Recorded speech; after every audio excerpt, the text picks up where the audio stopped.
places and unique places.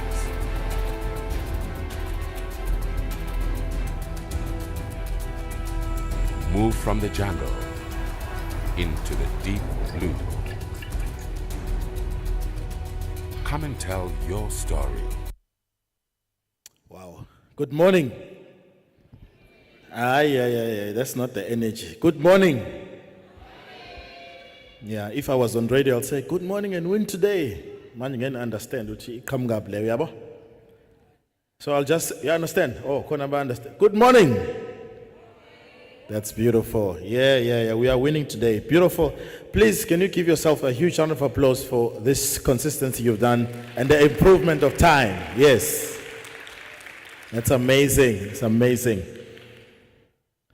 You know why I said they must play that again? That voice. Because you guys are filmmakers, so I mean I've got a very strange imagination. It's not Morgan Freeman I was imagining. Yeah, because we have our own talent, right? So I'm like, hey, Transformers, can't you be? That's where my mind went. I was like, this is improvement. So whoever shot that, please, a big round of applause. That is amazing. We also have something that is produced locally, which is about 3 minutes. I think we'll show it later, so it'll later on. Welcome to the KZNFilm Commission's second day of the Indaba. Clap for yourselves, ladies and gentlemen. Thank you. This thing with English in the morning, it goes away. You wonder why, but anyway. Because I wake up very early in the morning. Monday to Friday, my show starts at 4 in the morning. So English is always there, you know. But whenever I get outside, I don't know, maybe it's the program. I don't know. But anyway, I think maybe this is a call for more local movies, blockbuster movies in isiZulu. Yeah, clap for that. Yes. We want to go to a premiere. When we get there, it must be someone using Afrikaans, Chivenda, you know, and on Broadway, Onomzamo, Kotwa Shaka. You know, you want to see that at Hollywood, not only Maktua we launch Pella, you know? Yes, that's what I'm imagining tomorrow to be like that. The Transformers, yeah, KwaZulu-Natal manje. Can you imagine Optimus Prime? Yeah, that's our imagination. I'm thinking of the guys who were talking about animation yesterday. They can actually pull that off. Hopefully the SABC can say, let's give 2 million and do an animated Ushaga series. How would that would be lovely, guys. Come on, you know? Yes, especially those guys who do documentaries, history and so forth. I think we can work on something like that. I do hope next time we'll hear more about animation. I really took what she said seriously, that we're not talking much about animation. I think animation will help because the younger generation is more interested in these colorful things. You know, the robotics is the future. You don't want Elon Musk to do it first. Because obviously he won't give us money, you know. Where is he from, by the way? South Africa. Anyway, let me leave that. Yeah. You know, when you're South African, you behave like one. But if you don't behave like one, we can see you. Oh, this one. We Shaka Zulu this one day. You know? But good morning, guys. I hope you guys are lovely. Please just give yourself a big round of applause as we begin now. I would love to do it just like yesterday, that for every speaker who comes to the floor, will come to the stage and give the floor immediately after that. I think everyone will enjoy that. Huh? We give questions directly after that. That would be lovely. Huh? Is that cool? Or we wait for 2 speakers and we do questions, or we do each session we have questions prepared from you guys. Is that better? Better that way, yeah?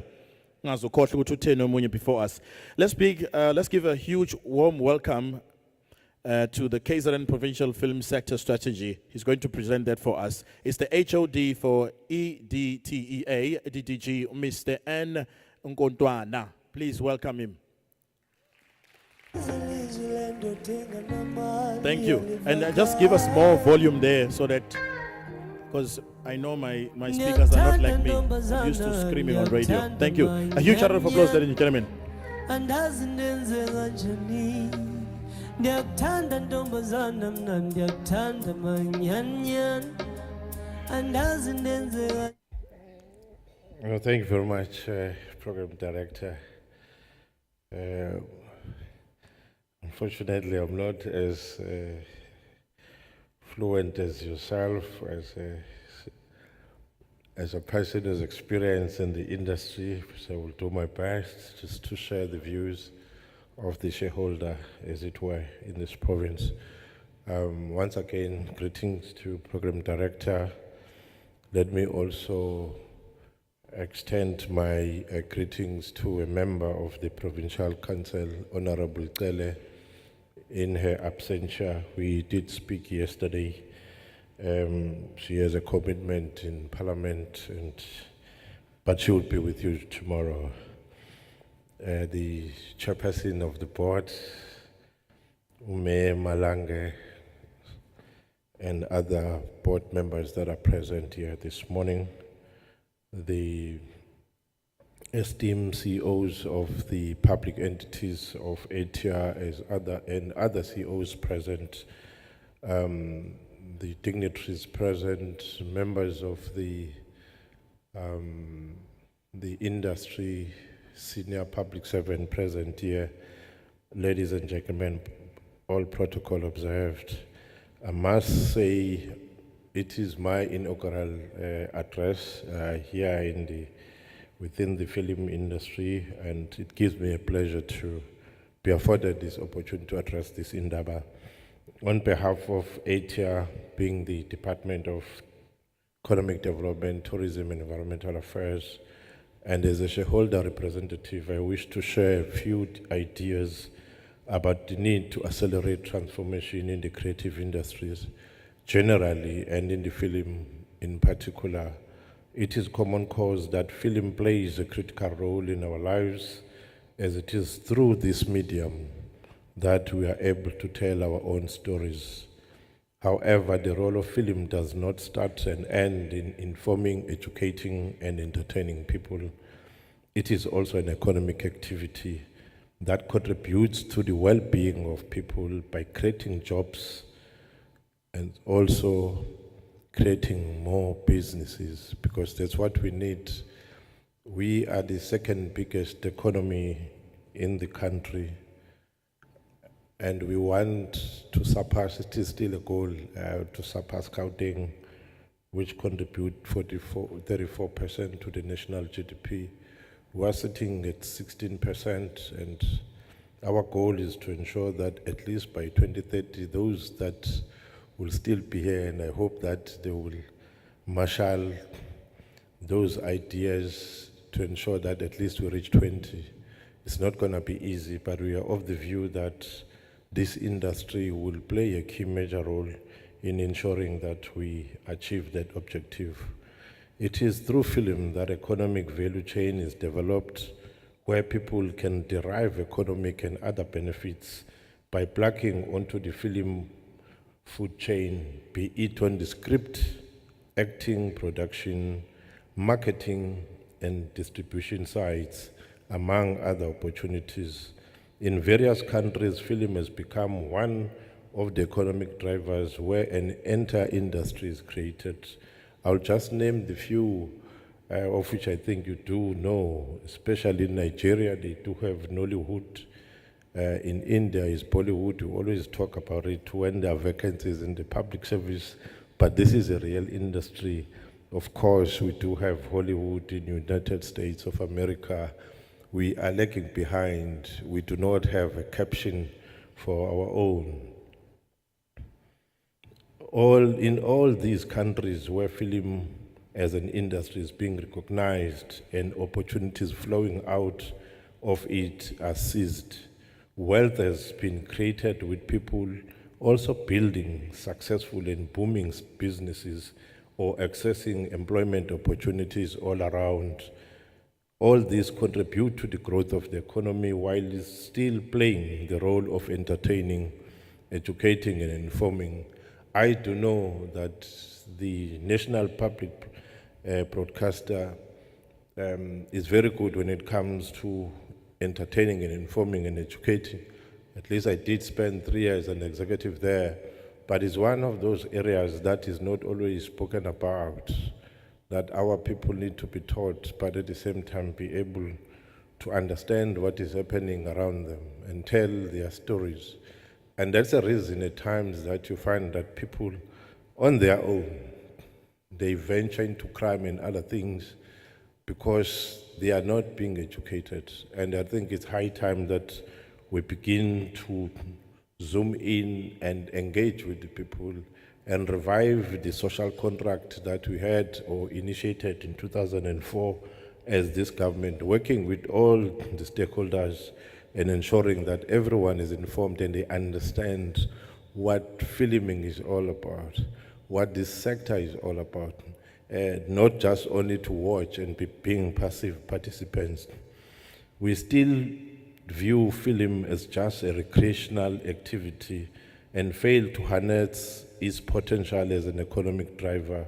It is only the selected few of producers, directors, and marketing and distribution agencies that are screaming out to the exclusion of others. This is quite important and critical, and I'm raising this issue because I've seen in the province where we are colleagues, where people have come to us and at some point they even stormed the offices of the Film Commission, and one of the things they were raising is that we were being left out. And I know that is not easy, but I think it's time that we also reach out as government, because we can play a role in contributing and making sure that the ordinary citizens of this country, especially those of the province, they become integral part of the industry as it evolves and it grows. So we have a more task ahead of us to ensure that there is economic inclusion within this industry. It is one of the sectors of the economy out of the 14 sectors that were identified during the time of COVID, the time of social unrest, as well as the recent flood, because we took a conscious decision as this province that in these 14 sectors of the economy, for us to grow our economy, this industry of the creatives must then be elevated and be supported. And I think it is quite important for us to ensure that that happens. This industry that is hitherto untransformed, as it is mainly dominated by minorities. And this is the reality, colleagues. That's why I'm raising these issues, so that for your own understanding, because of its very nature, which is exploitative, as those at the bottom of the value chain can only scramble for crumbs when the cream is shared among the few, is one of those things that we must deliberate and discuss it, because we cannot just be the ones who watch TV, but we are not the trendsetters when it comes to what people are watching, both locally and abroad. To this end, we have seen some actors who were household names at their prime dying as paupers due to the exploitative nature of the industry. I'm not going to mention, because you must be knowing them. I've been in this industry, but in music, and I know and I've seen some of the people who are my friends and others that I know. And when I was in the broadcasting corporation, and I've seen quite a number of them, and at least they were raising their views that in communities they can be popular, but popularity doesn't take you anywhere if you do not have means to live. And I think it's becoming important that we turn around this industry to be a cog in the development of human life, as well as the improvement of the livelihoods. So this situation is not sustainable, I must say. If we are to grow a strong and resilient creative industry in our country, it cannot be business as usual, as the situation has to change. It is at the gathering like this in Indaba that we need to do an introspection about the state of affairs and what needs to be done to build a strong film industry in our province, and by extension the whole country, being the second biggest economy, contributing 16.4% to the national GDP, it means if KZN were to fall, the impact would be much higher. You have got the two biggest ports that are gateway to the sub-Saharan Africa and the world. With those two ports, I think we may have experienced that in 2021, that we could not move an inch. There was a threat to food security because we could not transport food from the port to other parts of the world.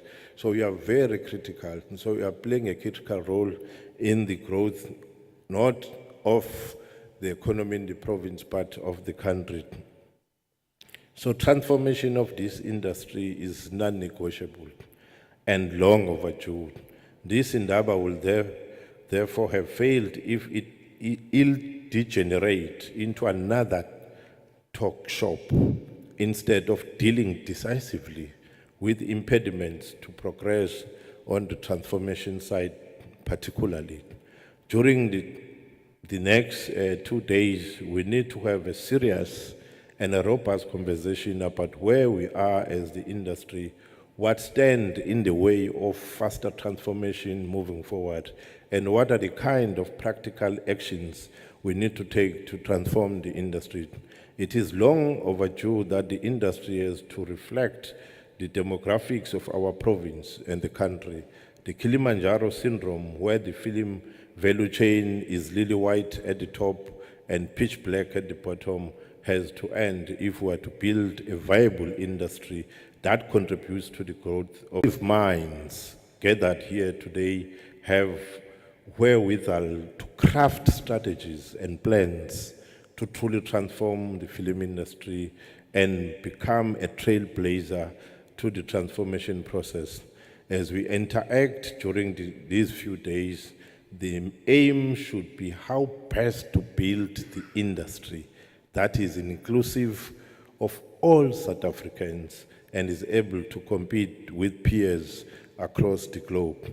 The eyes of the people of this province is on this Indaba, and we cannot afford to fail to provide a clear direction on what has to be done to transform this industry. And we are talking about transformation that is practical and is impactful, not just something that is cosmetic. And we do really appreciate your presence, and we are of the view that as a leadership collective in your own right, you will be able to come up with solutions which are industry specific, that will be able to assist us in this province so that we can also lead in other provinces. As a department, we stand ready to work with all stakeholders to realize our transformation objectives. Let us rise to the occasion in building a resilient film industry that will open economic opportunities to the people of this province. The future is on our hands, and it will be what we make of it. Asante sana. Merci beaucoup. Thank you very much.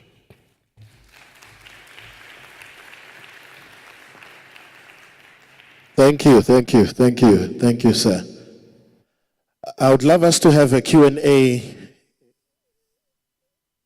If there's any question that you have, I would like my sisters to help me with a roving microphone as well. I believe it's a good idea to have questions or suggestions now to the EDTEA. Thank you so much, sir. And if you'd like maybe to make suggestions on how they can maybe improve where you believe as an industry player, you are a stakeholder, please raise your hand now if there's anything you'd like to add. There's a hand there at the back. Is that, you call that the back? Well, let's say my left, yeah. This is your time, because I don't want you to forget anything that was delivered to you. Whilst everything is fresh, we cook. There's another one there. I'm noting everyone who's raising. We'll start with that brother there. As a consumer, Hollywood, Bollywood, Nollywood, and I'm thinking, why don't you have an umbrella of such, Nati, as South Africa? It's a question for you as an industry player. maybe now we come up with something before someone who's not an industry player comes up with something like Bafana Bafana. Yeah, you know what happened with Bafana Bafana. So here is a department from government that has money. Who knows, we can trademark something. Let's go. Thank you. Good morning. My name is Treasure Majola. I'm from Endumeni Municipality under the district of Umzinyathi. I founded a company called Treasure Arc Pictures. And Treasure Arc Pictures this year is 8 years old. And it has a report about the nature of the South African industry. And it also revealed some of the potholes and blind spot that could be covered. But one of the things that seems to baffle me is that why are we suffering from problems that are 40 years old? Because if you look in 1980, when the Stekeniko, New Metro, United in the International Pictures, they took a decision not to distribute local content. And their reason is that there's not enough budget when it comes to advertising. It was a purely logical business decision. I would have done the same if I was in their position, because this is not charity, it's business. And when they made a decision, local content suffered from 1980. We have those ripple effects always catching with our pants down. And yet we have these institutions and these problems seem to persist, and they get worse over the years.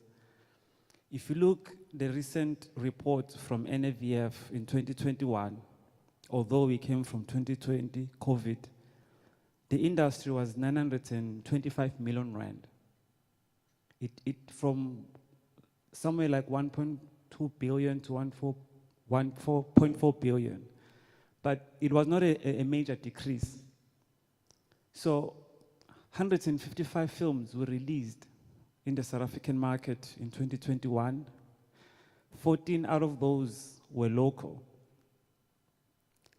Those 14 films from South Africa, all of them combined, they made 2.5 million, all of them. That is a catastrophic failure. And this is a ripple effect that happens in 1980. And things are worsening into a point where we captured 1% of the market share. Because of the decision that these companies made. It was a sound decision.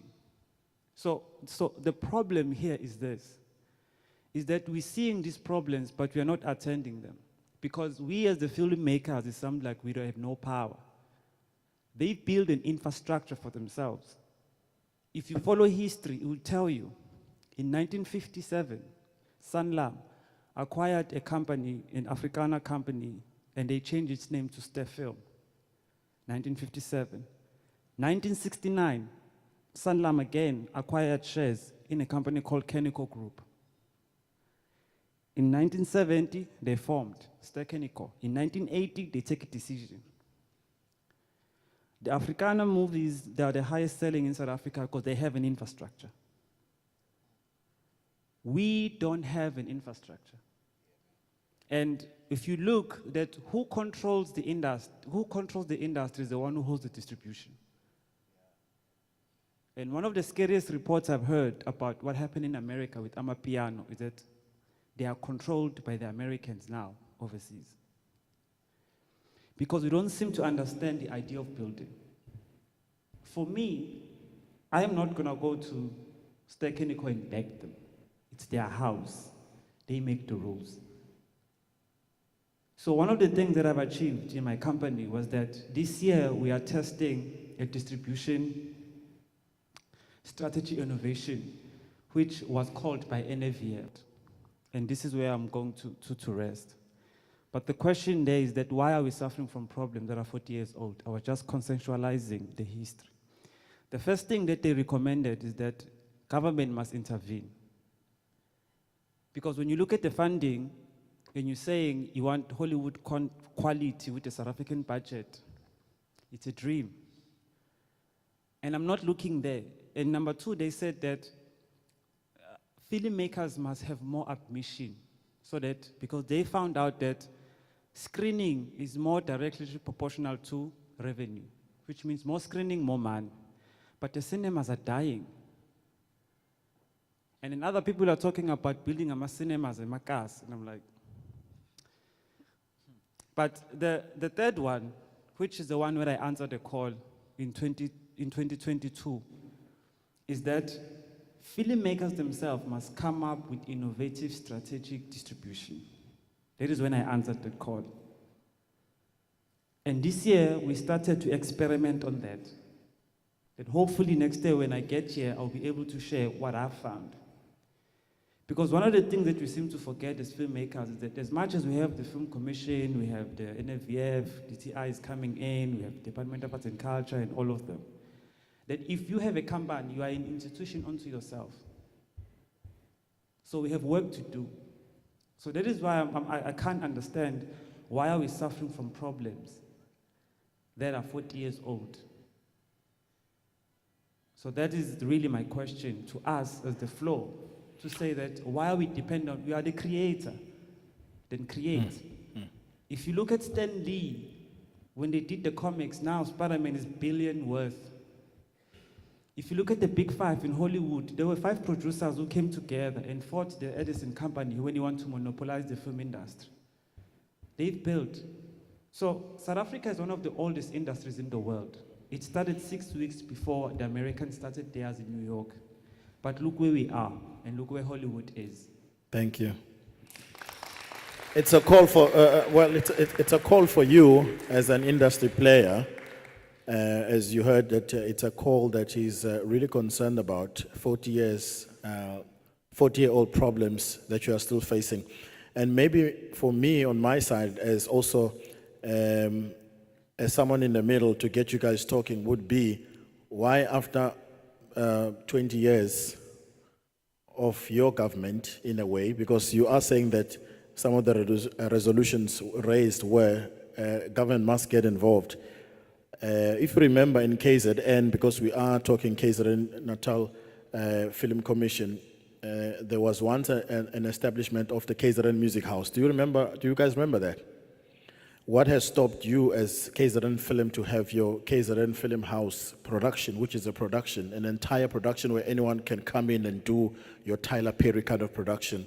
That is the question after 20 years of your own opportunity to make decisions during this critical time of the last 20 years of the industry. Because I don't want to go 40 years.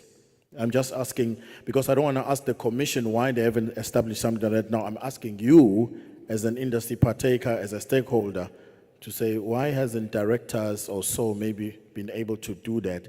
If it's still government that is maybe holding them back, how far is government with that, if someone has even sent such a proposal? Because I think maybe it's high time we took the step to host something of an in-house production that can be fully recognized, that if you are going to Cape Town, you know that you're going to find the International Convention Center. If you're coming to Durban, you're going to find the ICC. For production, I think it will help a lot if you know, if you're coming to do production in KZN, for an in-house production, if you're not doing on-site, there must be a house of that kind. If there is one that exists, it means no one knows about it, because I don't. That will be me just to add on that as well, to get you something maybe to think about, whilst the EEA is still here. Who knows, maybe you can talk that. Let's go to the gentleman over there so that I don't keep you. But I really want to strike a dialogue today. We will definitely do more talking so that we can come out with solutions here. The commission has invested on this one. Use it wisely, network, you know, come up with resolutions. Let's go head on with this one so we can come out here smiling with decisions. Thank you. Hello, testing. Okay, so I mean, following up on the same topic, and I mean, the purpose of this Indaba is to think bigger, to help our industry grow. And I think we need to, as an industry in South Africa, think bigger. So this whole thing with transformation and stuff, and it's great. My only thing is that we don't see what's actually happening.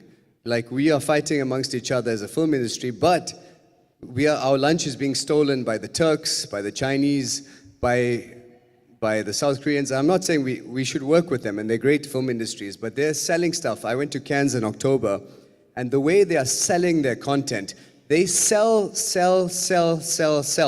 You know, I saw MultiChoice. MultiChoice had a presence, and I mean, I'm not sure if how many people know that MultiChoice is already 30% owned by the French. So we're losing some of our biggest broadcasters. And obviously, if somebody else owns you, they're not going to put forward South African content. They have to because there's a need for it in the market. But at the same time, if I'm a French company, am I going to put South Africans first, or am I going to put my French content first? And we got to think about that. We're selling our main companies to foreigners who rightfully so would put their own first. So we cannot lose our biggest distributors, we cannot lose our biggest companies because they are not going to drive the South African mandate and put our flag proudly in our movies. And I think that's something that's missing. We don't see our flag in our movies. We don't see, sometimes if a foreign movie comes to South Africa, we don't see that they're shooting in Durban, for example. Yeah. It's like some amazing American country, even though they're using the locations at Durban. So we miss all these great opportunities to show the South African flag. And I mean, to challenge us to think bigger, where's the biggest Durban film studio? I mean, we've been talking about a film studio by Suncoast for the last 15, 16 years. For major international production companies to shoot here, they're not worried about what color you are or whatever it is. They've got the budget. They want to know, do we have the facilities here? Yeah. Where are our facilities? For South African filmmakers, whether you're black, white, Chinese, whatever you are, you need a film studio, you need studios to basically make the stuff. And the benefit of having a studio, number one, for us as filmmakers, we have the resources, we have the facilities, the amenities, whatever color, you have the amenities to make great films. We don't have these facilities in Durban. We have 1 or 2 small studios, and we need to think bigger and create the capacity to do more. Okay, so we can move. What do you think is holding back this production? Is it money? I think we need to think bigger, be more proud, and really think about the international market. And that I don't think the Afrikaans market is big at all. Maybe it's the biggest in South Africa, but I want to challenge the filmmakers here to not think about Afrikaans. Forget about them. Think bigger and sell our films to the rest of the world, and sell it because they want to know our stories. Sell. Okay. Sell. Okay, let's go to the gentleman there. He had asked to be after you. I think we got 5 more minutes on this one. The EDTA is noting everything that you are talking about. Let's start with the brother. They will come to you, sir. Don't worry. You had the floor yesterday. Let's just give this one and I'll come back to you. Thank you. I'll come back to you as well, Busi. Please don't worry. No, thank you very much, Program Director. Look, my name is Simpiwe Ngcobo. I am the Regional Operations Manager of the SABC in KZN. Mr. Nkontwana, I note with sadness that we have filmmakers that have actually approached the department, complaining about being left behind. While we actually have organizations like the KZNFilm Commission that actually have been established by the department itself. And I think the commission really has been trying to pull all the stakeholders in the film industry together. And for people to go outside of that, to go directly to the department, it is quite, concerning. And further to that, we have industry organizations as well, which represent filmmakers. Are we really going to run for a state whereby whoever shouts the loudest is going to get the attention of government? Or are we going to strengthen the organizations that the department have created to build this industry? This is the industry that actually is growing in KZN. I would hate to see our own government, creating parallel structures instead of putting resources together to make sure that this industry really grows with real filmmakers rather than the wannabe filmmakers who need to be assisted in one way or the other. Thanks, that's more of a comment. Thank you. Let's go to the gentleman who's already got the mic there. 2 minutes, thank you. No. Go ahead, sir. Yeah, to everyone. Thank you. So, I want to touch the issue of the studios because it's important. The important issue here is that we do have ideas as filmmakers. The problem is the red tape around. For an example, 5-6 years ago, I approached the KZNFilm Commission with the concept of something called the delegates, which was about taking films to emalokishini, not building cinemas. And the problem was that because they fund one sector at a time, and my one was cutting through all the sectors, they couldn't fund it, even though it was a good idea. And I was glad yesterday to see eThekwini guys presenting something similar to what I presented to a KZNFilm Commission.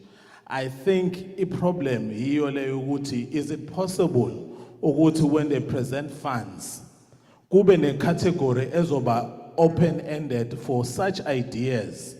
If you come up with an idea that is not part of what they fund, but if it looks and sound good to be implemented, ikwazi implement. And on top of that, bese sicela imali ke. Ngiyabonga. Thank you. Please note, no one is restricted in terms of time. Unfortunately, as someone who's on radio, sometimes you need to explain these things to you. When I take a call on radio, you call, "Hi, KZNFilm, I'll give you 30 seconds, but you'll find that the call will go to 5 minutes. Don't worry, I'm just in charge of the floor, but I'm not really restricting anyone. It's just how it works on radio." Yes, there's a gentleman here, and there's someone who's got a mic already, and then we come to use his, yes, it's fine. Go ahead. Good morning. It's Tolani again of the Blackface Creative Projects. I think I have two deposits I wish to tabulate. Mr. Nkontwana, can I just ask a question? Is a private entity like Blackface Creative Project or ngingathi mhlambe a sole entity like Blackface Creative Project allowed or has a platform to come direct to the Economic Development Department to ask or plead for funds apart or outside of going to the KZNFilm Commission? Can we come direct to the Department of Arts and Economic Development to ask for funds? Or we have to just go through entities or agencies developed by the department?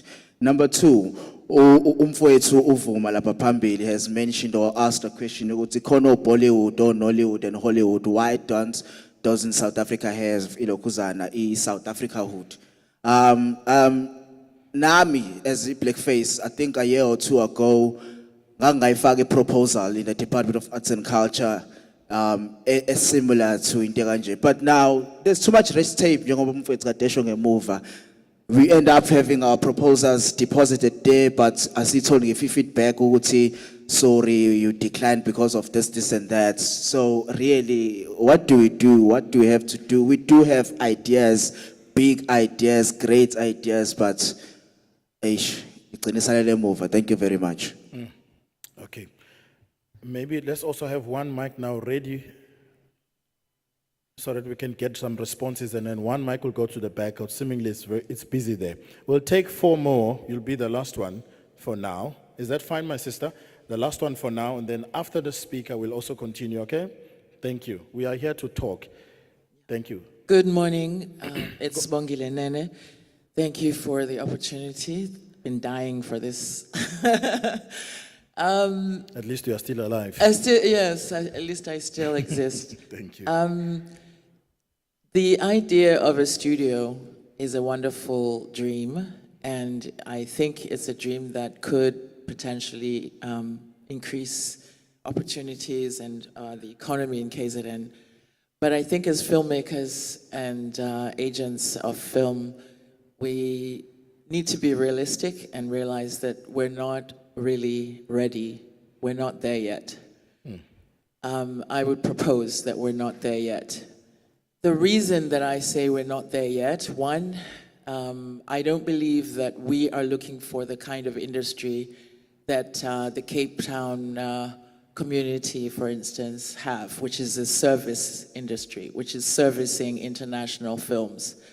As you service international films, yes, there is economic growth, people are getting employed, but filmmakers themselves and their ability to create films and their ability to become entrepreneurs in film and so on, there's little development locally, and there is just income and revenue coming in from international industries. So I don't know that we want that kind of industry in KZN. I think the approach, for instance, of KZNFilm, as I've watched them since 2014, is that we are developing filmmakers. I mean, yes, we're ultimately going to develop the industry, but we're developing storytellers, we're developing filmmakers, and we are centered in storytelling coming from the voices of filmmakers in KZN. And so at the point where we are now, judging from the projects that are approved for funding, judging from the projects that we see, one, we are still not really there in terms of our audiences and how our films get to the audiences. Two, in terms of our own films, we're still not marketing films that are competing at the standard of Hollywood, Nollywood, or Bollywood.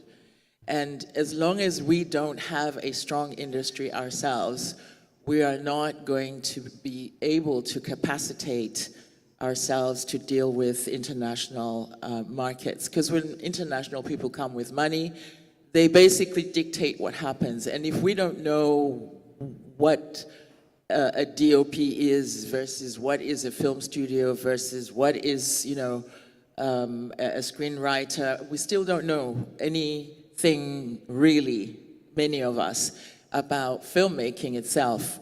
So I would suggest that we're not quite ready for studio. Yes, it looks good to people who are already established, who've been doing it for ages and ages. We need to develop our filmmakers, and we need to develop our ability to distribute. So I would encourage more and more of the interactions of filmmakers with stakeholders that have funding to be able to see how filmmakers can become more capacitated as filmmakers. And I think government needs a stronger dialogue to understand what filmmaking is as well. Because a lot of the time you find that in the institution of government that's set up for filmmaking, within the institution there are not enough people who understand what film is and what film making is. And I would also suggest that we capacitate the board, for instance, in KZNFilm in the province, that we capacitate them in terms of how much we pay them, not for paying them as a salary payment, but the incentives that we raise for the board. We need the structure of the board to be strong, to make decisions for us, and we need to communicate with the structures of KZN Film Commission to tell them what it is that we internally need before we engage the international markets or any other industries from the outside. Okay, thank you so much. Thank you so much.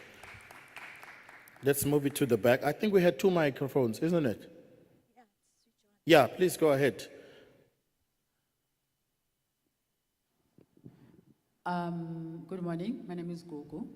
I think I hear 100% what Sibongile is saying, and there's a lot that is valid in terms of what she's saying, in terms of taking small steps going forward, which is also another approach. And I think that's where I'm coming from, that if it's a studio, I think one is not necessarily probably thinking a huge studio. I'm making an example where we want to look like Hollywood overnight, but we must start somewhere. And on that point, I think what I wanted to raise is, I think after so many years into what was a new dispensation in '94 until today, the biggest concern and the problem is that government institutions and agencies, they were working in silos. Because when you go, those of us who do have ambitions to establish a studio have approached, for instance, Itala, but there's no appetite at Itala. And you would think because Itala is a government-owned bank, they would be willing to give you an ear. They stop you and say they only fund, e.g., someone who on a tender amashid esibhedlela. It goes back again to the issue that when, you know, and I understand there's issues of PFMA and so on, but how the creative sector is supported, specifically in terms of our industry, is that it goes further, that if Itala feels they can't support you with your idea of setting up a studio because awunayo tender, no matter what your business plan says, you can try and show that there is a possibility that we run at this thing maybe with so many projects in terms of content, and that's enough probably for the next 10 years. I'm making an example and beyond. But in terms of tender, so what Sibongile is saying that there's a need for capacitation in government. There's a need government structure to understand what film is. And my last one, taking that on this issue, understanding the industry too. Which must breakaway sessions, there is a chance to talk about. Again, I know PFMA, but when I got into this industry from journalism, I was told that when you write a feature, being told by the very experienced script editor on a program made run by NFS Asigion, female filmmakers, and she said, your established Hollywood and them take your 8 years to write a feature, but we have to rush through writing a feature because, and rightly so, there's the PFMA that dictates ABCD. We are not a construction company. As premises cement, creativity is a totally different ball game. So I hope in our engagements, we look at all those things in terms of lobbying, KZNFilm, lobbying national government, that really certain things need to be revised. And Sibongile is raising a good point that in terms of our quality, kufanele quality yethu singakwazi ukucompete. If you're writing a feature in 18 months, and along the way, and rightly so, or else, you see, it doesn't work that way. For instance, I know it's different industries, saying publishing, where I'm also coming from. As a writer, a publisher will let you go for even 6 months to say to them, I'm stuck. They allow you. I'm not saying they must give us 3 months, 6 months, but writing is a totally different thing, and other aspects is the filmmaking as well. Thank you. Thank you so much. Let's go to the back as well. Thank you. My name is Fezile Zama, and I would like to say to the KZN Film Commission, thank you so much for this wonderful and great opportunity for us to come and discuss issues that are affecting us as filmmakers in KZN. Number one, I'd like to say there's no doubt about the talent in KZN. I am without a doubt that there is major talent in KZN. And I'm gonna second the brother sitting up front when he says that we are suffering from issues that are 40 years old. In my view, what we need somehow to sort it out is to look at the policies that are affecting us as filmmakers. So the guys that are coming up with all these policies clearly are missing some kind of creativity, and we as the creatives are missing some kind of policy, in a way, if you could put it that way. And I would just like to pinpoint on something we spoke about yesterday about the incubator programs. And I think if it comes to that and we train and invest more on the filmmakers and create and have our own KZN film model, as opposed to Cape Town, as opposed to Johannesburg, as opposed to servicing international markets. So in these incubators or in these trainings, we focus mainly on international markets, how to break it through into the international markets, but amongst other elements that count when it comes to creating our products. Yeah, that is what I would like to say. And I would like to ask if anyone has any success stories that we could possibly share and look at while we are discussing these issues. Thank you very much. Thank you. Don't forget my breakaway sessions are corner after 2. Yes, a corner. You'll have different facilitators there. Quite a number of unique topics that I believe that you want to tackle. One of them is marketing, contracts, distribution, funding, and so forth. So don't miss those sessions. They're very, very informative. Very informative sessions. You really want to take part of that. That is after 2 if we keep time. Go ahead. Thank you.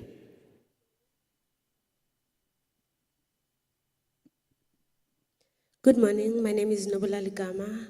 I am a film producer coming from KZNFilm Productions.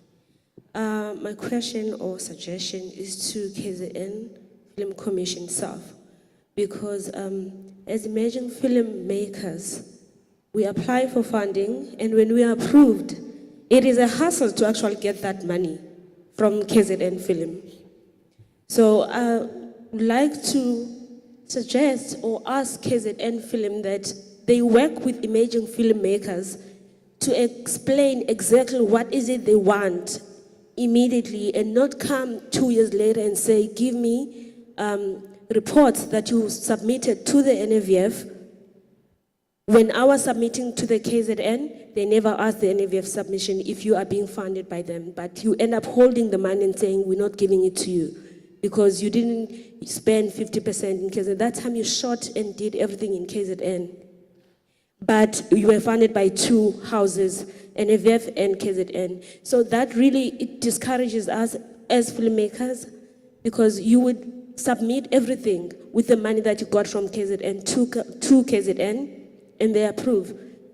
When you are done, they come back and say, where are the books that you submitted to the NAVF? I'm like, this is 2 years later. And they say, we can't give you this money. That time you need to pay filmmakers. Is there a way that KZN, when they approve you for money, to actually work with you and say, if you're submitting to the NAVF, submit what you submitted to the NAVF to us as well, to see that you're spending the money in KZN. Because if we're gonna shoot everything here, yes, we are going to take other people from Joburg and everything, but if we in KZN, we're using equipment from KZN, we're using accommodation from KZN, that money is spent here in KZN. So we really need help with the people that are working there, people that understand film as well. And also, if you are going to ask me to credit you as a project manager in the film and yet you never even assisted in project managing, that's also another thing. When I need help from you as my project manager from KZN, assist me there. Instead of saying, go look for another project manager. And then I go look for another project manager. I can't pay because you're holding the money. And then you send me a letter that's saying you are closing the project. That is really not fair. That's a very serious point, and I think I see it's shocking the front panel here. So it means that is what you are going through in the industry. Yes, so especially as emerging, you can't compare tier 3 with a tier 1. So there should be people, I'm not comparing NAVF with the KZN, but maybe they're more, because they're servicing national, they're assisting us as filmmakers. So we come with the knowledge that we're getting from the NAVF, we bring it to KZN, they're saying no. So teach us your ways at KZN Filmmakers, because you like our ideas, you're funding our ideas. But if you're going to fund me and then not give me the money, where does that money go at the end of the day when you hold it and say, we have decided that we're closing your film, but we're not giving you 20% of your money that we have funded you. And then I'm left in debt with crew members asking me to pay. I find myself going to go get a loan to pay people because they've shot. But KZN has taken that money to say, you didn't report according. But I did with every single cent they gave me. But I didn't report according to them with the NAVF money. So please, can you, when you fund us, make a way that you you work with all the houses that have funded us at that time, because production of a short film is not more than 3 months. Like we shoot for maybe 5 days. As we are shooting for 5 days, we go into post for a short film. Post-production is not going to take 6 months for a short film, like it would for a feature. So can you please work with tier 3s kindly? Okay. Thank you. We're supposed to have 2 mics. I would love one mic to come to the HOD because he has to leave for office, unfortunately. There's another commitment. Let's not leave the department without any responses. As you can, well, I think you saw, we're having a little bit of a chat because remember, if you're in government, there's quite a lot of demand when it comes to these things. Please, can we have another microphone? You can borrow it to us, sir. We'll give it to you back, please. Yes. I think because he would like to respond. He's been noting all these questions, but because of time, we are not cutting the session. Please, just allow him to respond. No, thank you very much. I must say, I'm in a compulsory class, so I jump off. So for 3 days, I'm in a class. So I asked the professor that I should come and attend and speak and go back to the class. But at the same time, my boss is somewhere in Titima where colleagues are presenting. Now I've been asked to go there, so colleagues will understand. My life is very complicated. But I would have loved to be here and stay with you, but I think my diary has been turned upside down. I think there's a first issue that was raised by a colleague about why don't we have our own umbrella, and I think that's possible. If KZN wants to be a trendsetter when it comes to that, let's say it here as part of the resolution of this conference. If we say it and want to take it to the national, we can do it within MINMEC. We can present to the ministers and say KZN is proposing 1, 2, 3, 4, 5, 6, and it should happen. That will happen. It is in your hands. We will be guided by yourself because we are specialists when it comes to the industry. And I appreciate what the colleague has said in terms of local content. I do think that we are trying our best, and I think we have to do more. I did speak to the CEO here at some point when we had a boss Berat to say people need to know our stories. They don't have to talk about Desert Washington. We must create our own. The issues that we're not talking as South Africans, whatever we do, we keep it to ourselves. Nobody knows about it. One would rather go to Joburg. It's not that I'm conflicted because this is my home province, but I'm a Gautengeling. But what I'm raising is that people they talk about these things everywhere they go. Even these social media, we see other things that really are not taking us forward, but we should be able to use social media to talk about local content and say, this is what we're producing. This is what is happening. And especially the issue raised that there are people in the rural areas, there are people in the townships. Anyway, all of us come from there. We just graduate because of of the conditions that people find themselves in. But we need to talk about our stories as we grow and talk about our livelihood, because people can only associate themselves with South Africans and people of this province if they know how we live and what do we do. There are also people in this province that do not even understand some of the areas, the gems that we have. People don't travel a lot. If they've got money, they can go and buy expensive shoes rather than to see all these sites and the work that you do. And I think it's quite important that we begin to interact with the people. In the course I'm doing now, we're talking about social contract. It's what's supposed to happen between ourselves as government and the communities, just to make their lives better. And those that are in the industry, it is in your hands. We have a lot of things to do as government, it's very complex. But if we are vigilant and clear, we will create that environment for your space, because we cannot compete with you. Once government competes with you, you must know that you're in trouble. You must run your industry and your sector. Government must just create a space for you, but it must be clearly defined. So we agree that we need to intervene. You have raised a critical issue that cinemas are closing. In fact, I was talking to some people, and they say, no, but there's no need for us to go to cinema because we can just use our gadgets that we have and watch movies. How we deal with that, I think it requires us to think twice about the role of technology in this industry. Because it is true, people don't go to, we grew up going to the cinemas. That's what we used to enjoy. Now it's no longer the case. People just go to, and they just go to Showmax, they subscribe, and so on and so on. I'm not saying we should not be part of the future because that's the way to go. But how do we ensure that through ICT, we continue to be relevant as an industry? But that should be what should come out of this discussion. It's a tricky part because a person, everyone now have got a cell phone, and the cell phones that we have defined as a government is that it must have a TV box, and then it's easy for you to just watch anything. But we can even as a country come up with some sort of regulations, because the minister, Kongubere, can actually do that, to say local films, at least let's make it compulsory that you are able to access them in your phone, and probably talking to the telecoms industry to make sure that it is there. It's either there is money that is being paid and so on and so on, but we need that creativity to make sure that people have access. They're not denied access, but we still use the ICT for people to have access to it and be able to learn as to what is happening.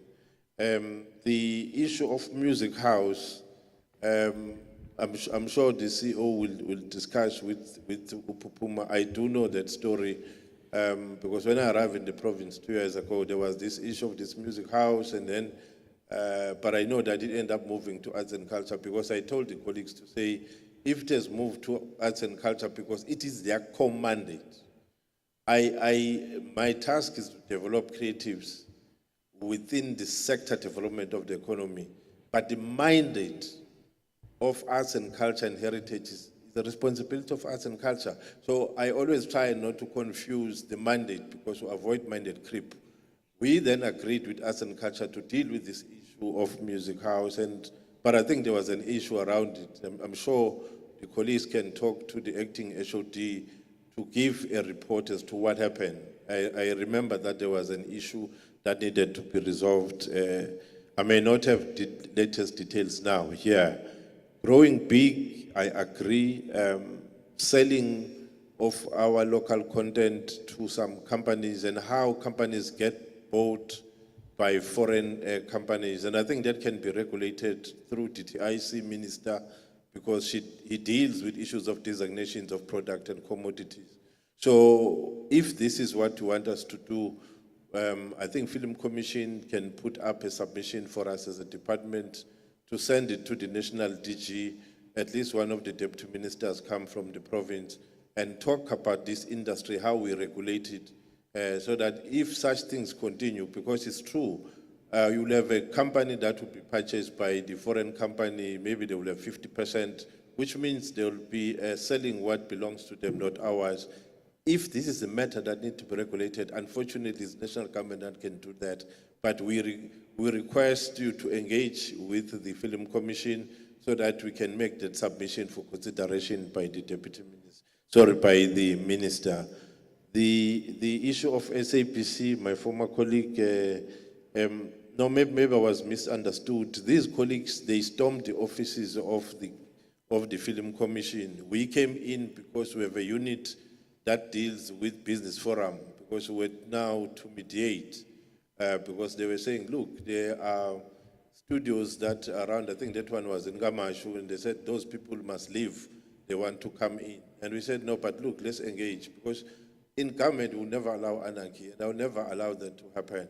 But let's engage and participate. But if you want to participate, at least you must have requisite skills and competencies.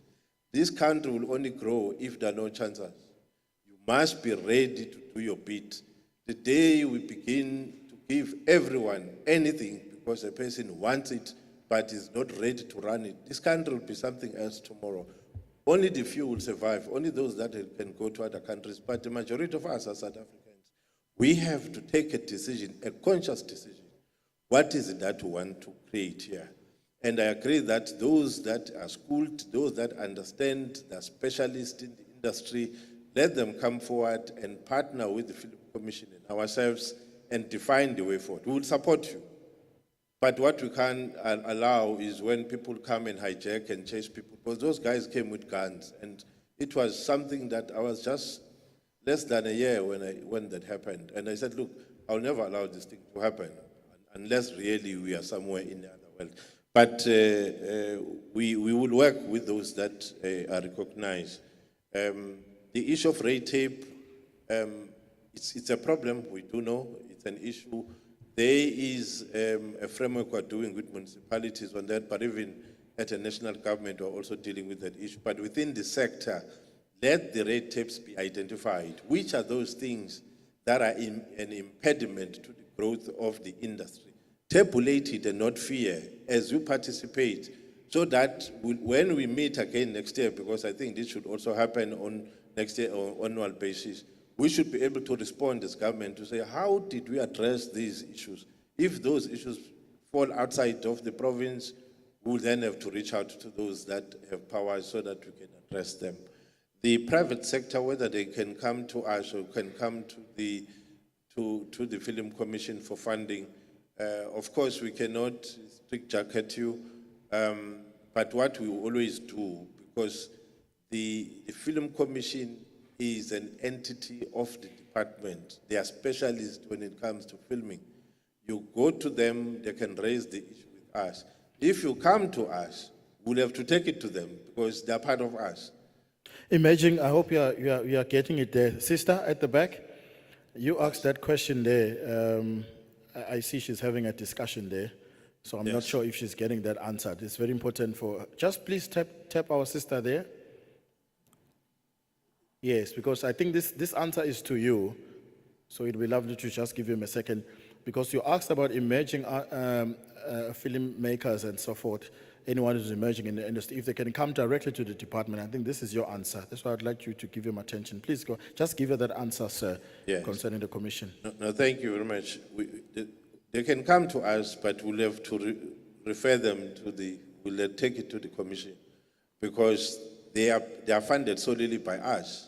Okay. So if they've got a problem with budget, they also come back to us. But then we'll send it to the commission and we engage and then respond through the commission. So all proposals must go to the commission? Yes. Because they were created for that purpose. Okay. Otherwise, when you come to us, then we must disestablish them. They will then disappear.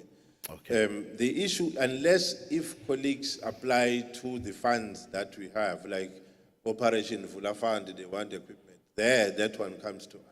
Or they are applying for the youth fund, which then is managed by the Premier's office. That will then go to the Premier's office, and ourselves are contributing. So if it's a specific fund, you can just go to the relevant department. Okay. The issue of the film studio, I know there is one here that has been spoken about. It's one of the catalytic projects, colleagues. I know it has taken long, but I've asked the CEO to speak to the CEO of KZN, Neville Maki, because they are coordinating what we call catalytic projects. It's one of those, so that he can give you a brief as to where that project is, because it is a private sector driven project. It's not driven by us. So the owner needed the land, and there was an issue with Defense Force and all that, so that he can give you, maybe before you adjourn tomorrow, you will have received an update in terms of that project, because I think you have a right to know exactly what is really happening. The issue of Itala not having an appetite to fund creatives, I think I will engage the GCO around this issue and the board chair to say they need to be open. I know it's always a problem, but I think at some point there will be a need for honest engagement and strategic collaboration between Film Commission and Itala, because I think you put it properly when you said maybe there's a lack of understanding of the sector, because they only fund something that is tangible so that they can see. But I think it's important that also they are taken through, and I will do my part, but I think my colleagues will have to make sure that they are also being educated. The issue of FDIs, you also have KwaZulu-Natal Growth Fund, which gives loans from 20 million upward.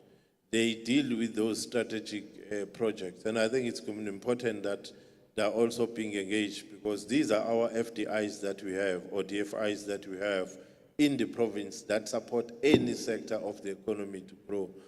As I conclude, there are issues that were raised by Ufezile and the review of policies that affect. Please work with the Commission and identify the pitfalls in the policy issue, because we will be able to take those and raise them in the MINMAX, where we sit with all other provincial HODs and the MECs led by the minister concerned, so that the issues can be addressed.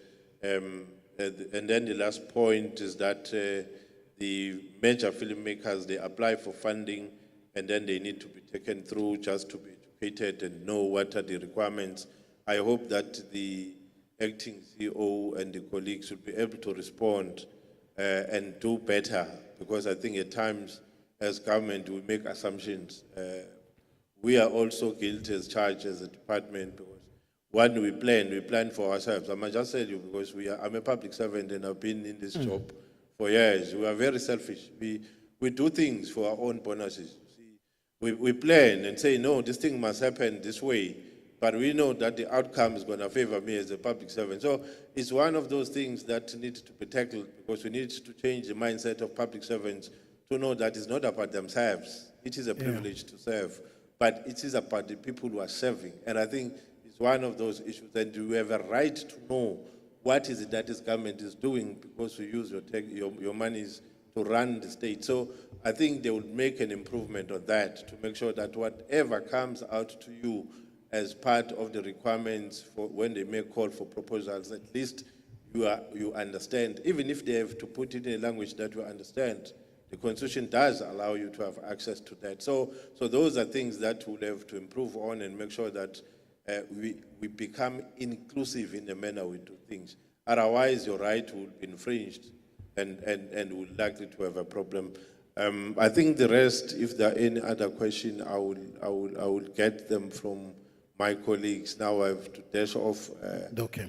Yes, thank you very much. Let me do it this way so that I can be in charge of the floor. Can we take that lady's question, and then we'll take the last three here. 1 minute each person because of this.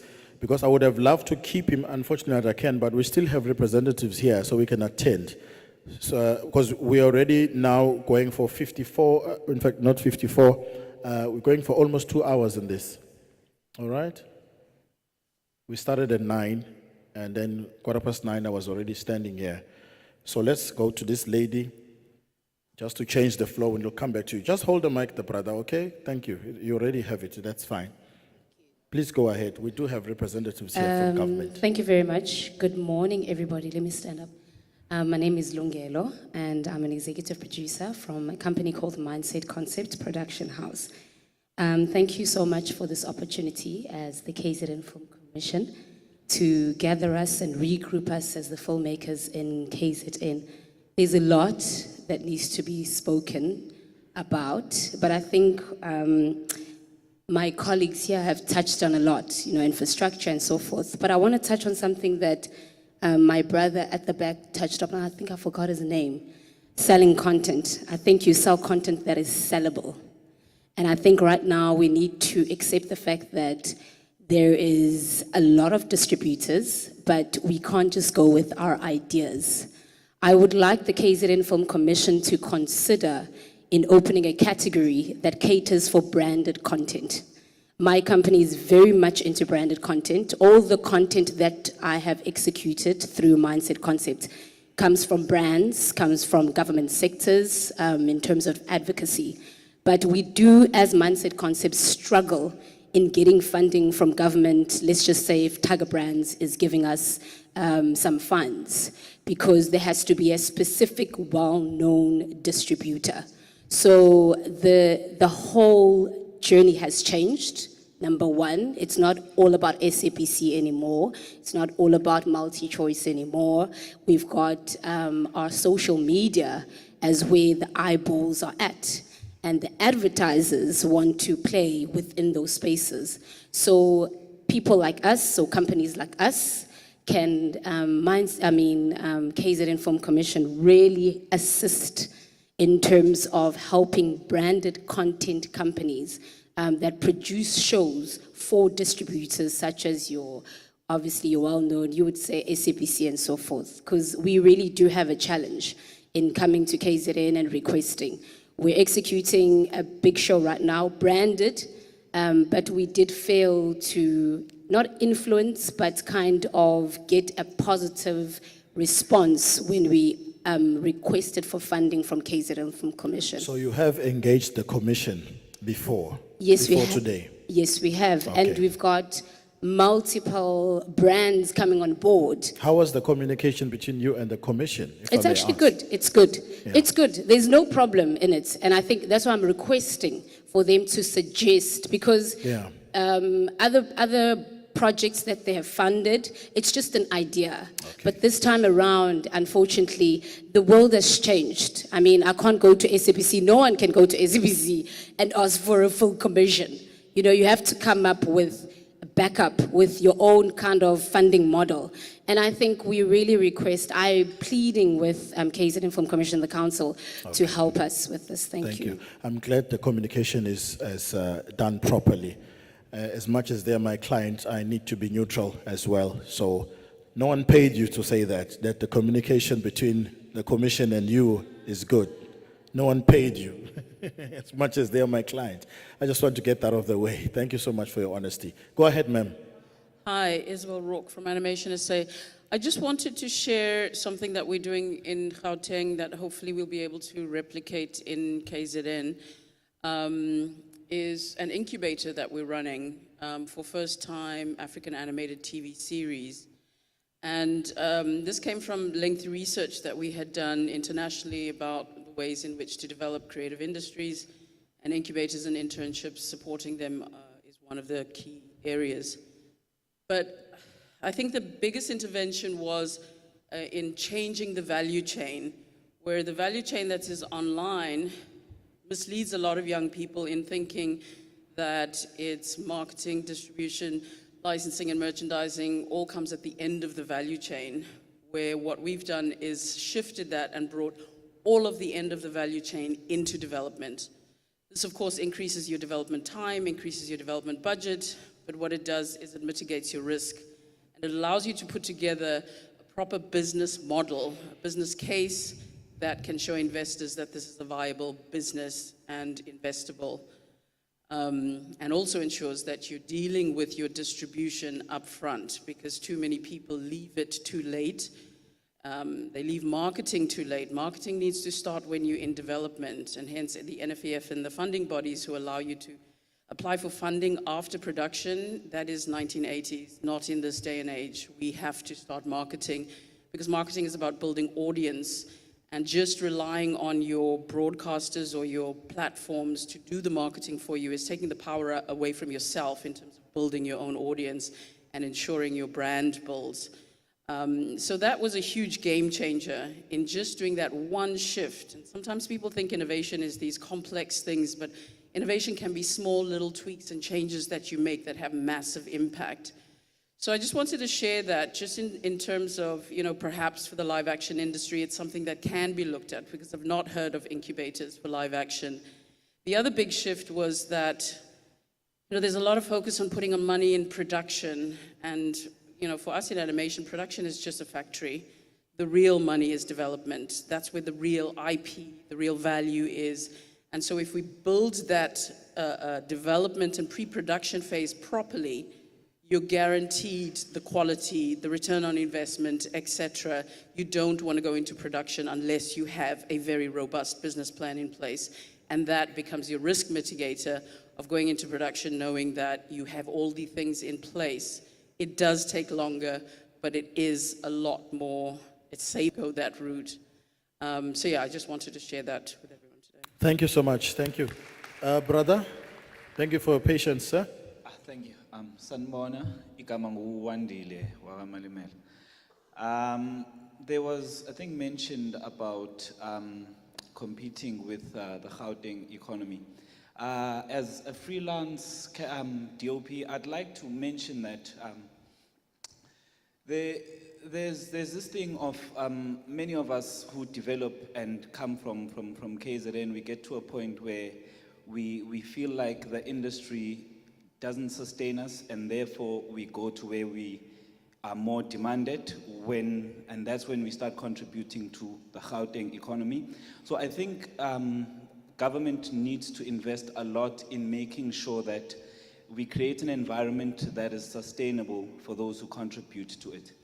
Because I'll speak from a personal perspective. It seems as if you are here in KZN, you grow, and you get to a point where it is no longer sustainable for you. And the demand is more from Gauteng, which is why you have here, prominent directors, camera operators, who we all flew from Gauteng, but we come from here. Because I don't think for us, this province has created an environment that is sustainable, because at the end of the day, we, as Attendees Filmmakers Association mentioned, we need to make money. We need to create an environment where we can feed households. I think that's where I stop. Thank you, sir. Thank you.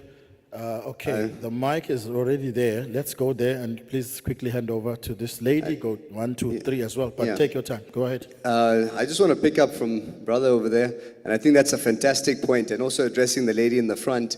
I want to say that KZN has done an excellent job, and from my own experience growing as a filmmaker, I have to thank the KZN Film Commission. They've grown me, and then the thing is, it gets, like brother said over there, it gets to a point where you hit a plateau, and KZN cannot develop filmmakers only to lose them to Gauteng or to Cape Town, which is exactly why we need the best facilities in the world. We need these guys to stay, whether they're servicing local productions, whether they're servicing anybody, they need to stay here, make a hell of a lot of money, and KZN should be known as having the best filmmakers and the best facilities in the world. So I think we just to challenge everyone, we definitely need a film studio, because we can't lose brother over there to Gauteng or Cape Town. We need the facilities here so he can stay here, make money here, and make the best films in the world here. Thank you. Thank you. Thank you.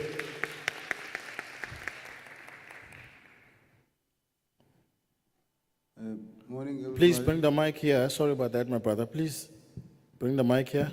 We'll come to you at the end. Thank you.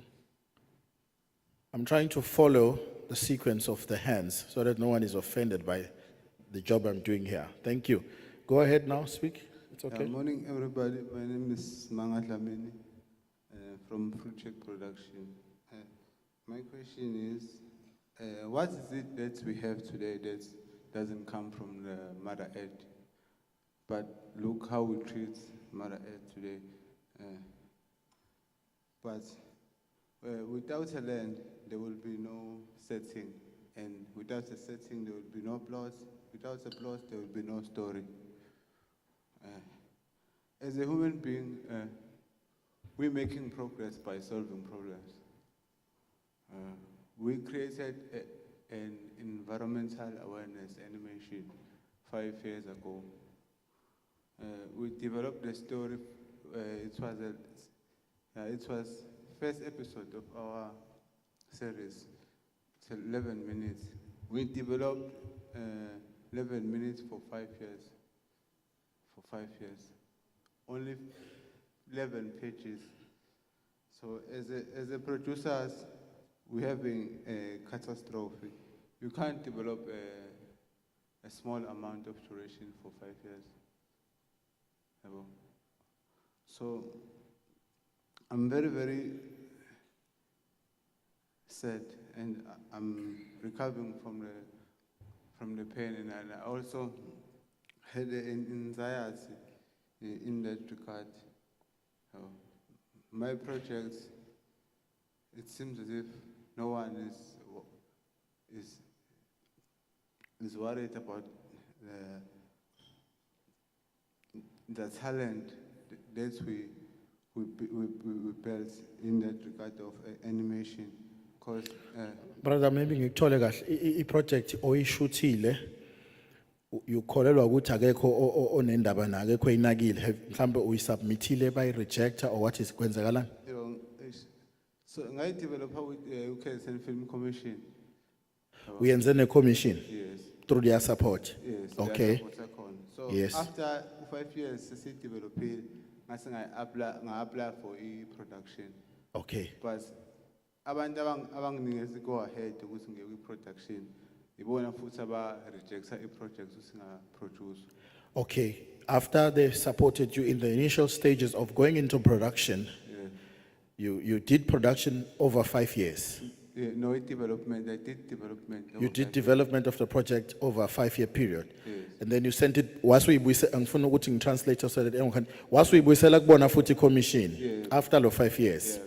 Base beya reject. By reject, yeah. Were you given ama reasons mhlambe ukuthi why bengasayithatha?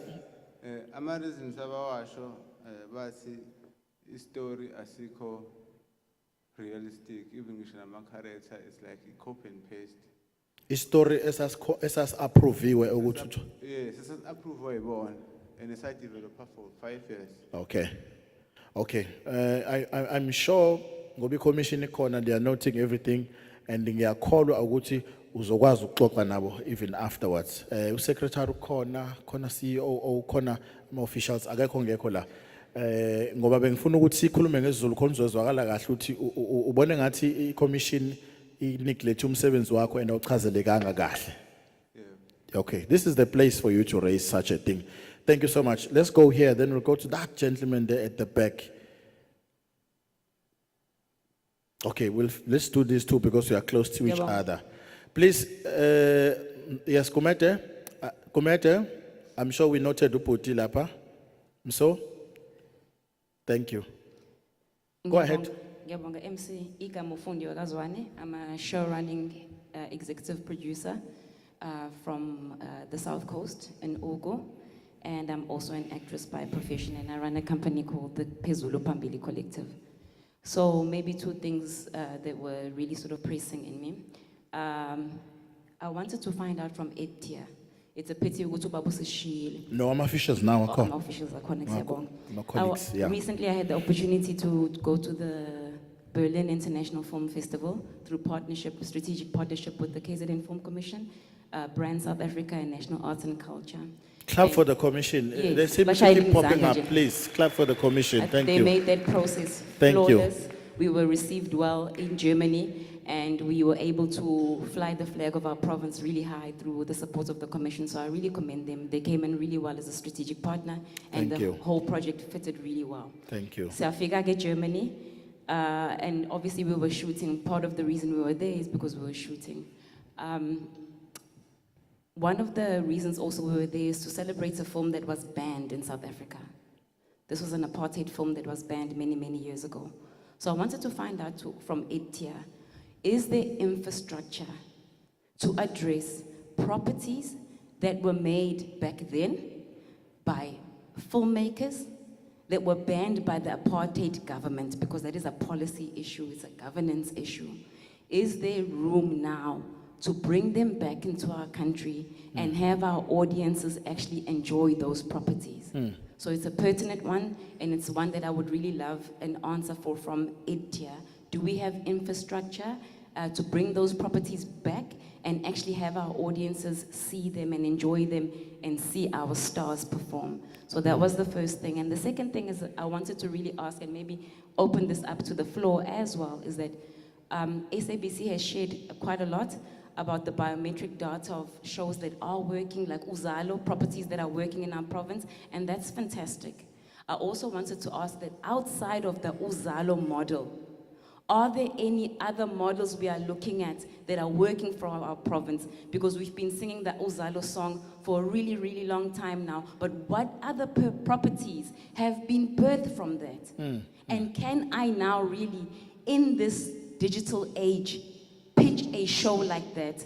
Because the way that our audiences are consuming shows is changing. Digitization is changing the way our audiences are consuming our shows. So as executive producers, we've also noted a lot of properties are shutting down in our province. And that's a conversation I haven't heard come up at all. So obviously something about the business modeling is changing, is impacting our province, and properties are shutting down. And I believe as an EP, a huge part of that is because of digitization. So I wanted us to have an open conversation about how is digitization changing our province, changing our business modeling, you know what I mean? So those are the 2 points I wanted to engage in. Thank you so much. We're about to move to the next speaker for the day. We need to move so that our guests don't run out of time to be with us. We need to give each feature enough time. Okay. Okay, please. Sanibonani endlini ngicela ukusebenzisa isiZulu. Igama lami nginguPortia Ndudane, iproducer yama Day Production. Ndiphinde futhi ngibe i-director yomGungundlovu Film Festival ku marketing and distribution. Mina i-comment le eqonde kwaZulu-Natal Film Commission. As a festival director, sibane challenge yokuthi sidila nomphakathi ongakwazi ukukhuluma isingisi emakhaya, as well as abantu aba-disabled. So, sorry to say this, but I was expecting umuntu osayinayo lapha phambili so that sikwazi accommodate abantu abangezwa. Yaxolisa ngokusho kule ndawo engikuyona, but bengicela next time sine event ekanje si accommodate abantu abangezwa ngeindlebe. So sizocela umuntu okwazi ukusayina abe khona next time. As well as sometimes isingisi siyasidida because indlela esikhule ngayo asifundiswanga kahle isingisi. So kuba khona abantu abangasi understand isingisi. Ngicela maybe at the end of indaba kube khona i-document, whether sinomuntu translator or obhala ama minutes, kube ne document ezobhalwa ngesizulu. Maybe ezokwazi uku-accesseka emphakathini so that umphakathi uzokwazi ukuthi bekwenzakalani kulo 3 days ongakwazi ukukhuluma isingisi. Ngiyabonga kakhulu. Siyabonga kakhulu. I think kongazwanga, for anyone who missed that, very, very clear suggestions which are very friendly. To have a language interpreter maybe as well for different languages and a sign language interpreter. I think that's clear. Those are just the 2 points. And the third one would be amaminitho mhlangano. Yes, amaminitho mhlangano, to have them translated maybe in vernacular, which could be Zulu, Xhosa and Sotho, depending on the guests that are here. But we have the chairperson as well. Everything is being noted by the commission, so that is points well taken. Let's close with you. You're the last one. We need to go for tea break, and then we will come back straight after that. That should be 15-minute tops. Go ahead, sir. I must speak for 15 minutes. Sorry? Oh, no, don't worry. Zulu on my stoop. It's just tea. I know, Yeah. I'm Jubilus Timothy. Just a little bit of perspective. I was the founding chair of the Cape Film Commission, and that was long before there was an NFVF. And we also what has happened in Cape Town regarding the industry. We are very, very blessed in KZN. We have a working commission that actually gives us money. Nowhere else. Clap for that. Thank you. Now, Jackie and Moo and the chair will tell you that I fight with them all the time because I'm a filmmaker and they are funders. That's what we do. But we should be proud of what we have. Nowhere in the world, if you want to get involved in the film industry in Hollywood, Bollywood, Nollywood, you save money, get onto a bus, and you make the trip either to Hollywood, to Mumbai, or to Abuja. You get a job as a waiter, go and study part-time acting, find an agent, and then you get into the industry. We are spoon-fed in South Africa. Everything is given to us. Now the question is that, yesterday somebody asked SABC why do they put on karate films? But the data shows that. That's what the people are watching. Well, Chinese films, sorry. We know that our people are watching Indian and Turkish soapies. Right? Does anyone disagree with that? No. That's what they're watching. And we should know that. As filmmakers, we should be aware of that. The young people are watching K-dramas and anime. K-pop is the second largest GDP in the world. They make television and they make music in their own language, yet everyone in the world watches them. You saw when BTS is at the Grammys, everybody screams. Right? Why? What is it that they're doing different? They went through this, in fact, they went through worse things during a colonialism of Japan and Russia and China and the French and the Americans, and finally they split the country in half. Today they produce all the goods in the world. That's Korea. So what are they doing different that we are not doing right? And so it is that for us to understand our markets, and you create product for our markets, not what we would like to do, because when you want to do what you want to do, then you have to find your own funding. And that's what I'm doing at the moment. I'm making a movie that I have to find my own funding for. So that's what it is. The commission turned me down. That's another story. But the thing is, that's what it's about. It is for us to, as filmmakers, we should be talking about filmmaking here. Cinematography, production design, distribution, different platforms. But unfortunately, we're talking about CETA. You know, this is what we should be talking about. You know, on YouTube, you can learn about anything, brain surgery, how to do brain surgery. Everything about cinematography and making movies, acting is on YouTube. Michael Caine does an amazing workshop, acting for the camera. Every single actor should have seen that. It's on there for free. And this is what we need to do. We need to compete with the rest of Africa. Forget about the rest of the world. Africa. What is happening in Nigeria? What is happening in Kenya, in Egypt, in Morocco? They are making fantastic, award-winning movies. And when you look at our own music industry, how well they are doing, and they're conquering the world. And that's what it is.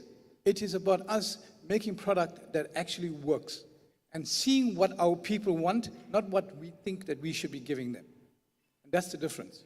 Thank you. Thank you so much. Brother, we'll come back with you later, okay? Let's go for tea. Still to come, we have the South African Screen Federation and the Durban International Film Festival, and also a call for the Simon Sabela KZNFilm and Television Awards, call for entry announcement. Let's take a breather. It's now 10 to 11. We should be back here latest just before 10 past 11. Is that fine? Let's go for tea. Thank you. Please give us a bit of music there just to tone things down. Thank you.